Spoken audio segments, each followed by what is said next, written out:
കശ്മീരിൽ അഫ്സ്പ പിൻവലിക്കുന്നത് പരിഗണനയിൽ സൈന്യത്തിന് പ്രത്യേക അധികാരം നൽകുന്ന നിയമമാണ് അഫ്സ്പ. സെപ്റ്റംബർ മാസത്തോടെ നിയമസഭാ തെരഞ്ഞെടുപ്പ് നടത്തുമെന്നും അമിത്ഷാ പറയുന്നു. പാക് അധീന കശ്മീർ ഇന്ത്യയുടെ അവിഭാജ്യ ഘടകമെന്നും ആഭ്യന്തരമന്ത്രി പി ബസന്ത് വിവരങ്ങൾ നൽകും. ബസന്ത്, എവിടെയാണ് ആഭ്യന്തരമന്ത്രി ഇത്തരത്തിലൊരു കാര്യം പറയുന്നത്? കശ്മീരുമായി ബന്ധപ്പെട്ട തെരഞ്ഞെടുപ്പ് ഉൾപ്പെടെയുള്ള കാര്യങ്ങളിൽ ഒക്കെയും തീരുമാനമാകുന്നുണ്ട്. എങ്ങനെയാണ്?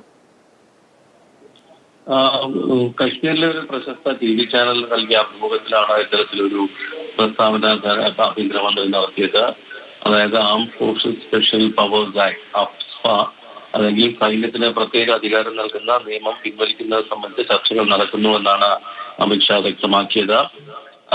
സെപ്റ്റംബർ മധ്യത്തോടുകൂടി തന്നെ തെരഞ്ഞെടുപ്പ് നടത്താൻ സാധിക്കും ജമ്മു കശ്മീരിലെന്നാണ് ആഭ്യന്തരമന്ത്രി പറയുന്നത്. സേനയെ പൂർണ്ണമായും പിൻവലിച്ച് ക്രമസമാധാന പാലനം സംസ്ഥാന പോലീസിനെ, ജമ്മു കശ്മീർ പോലീസിനെ ഏൽപ്പിക്കുന്നതുമായി ബന്ധപ്പെട്ട കാര്യങ്ങളും ചർച്ചയിലുണ്ട് എന്ന് അദ്ദേഹം വ്യക്തമാക്കിയിട്ടുണ്ട്.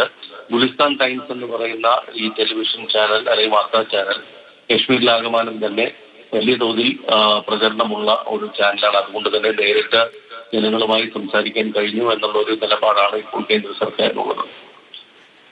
ശരി.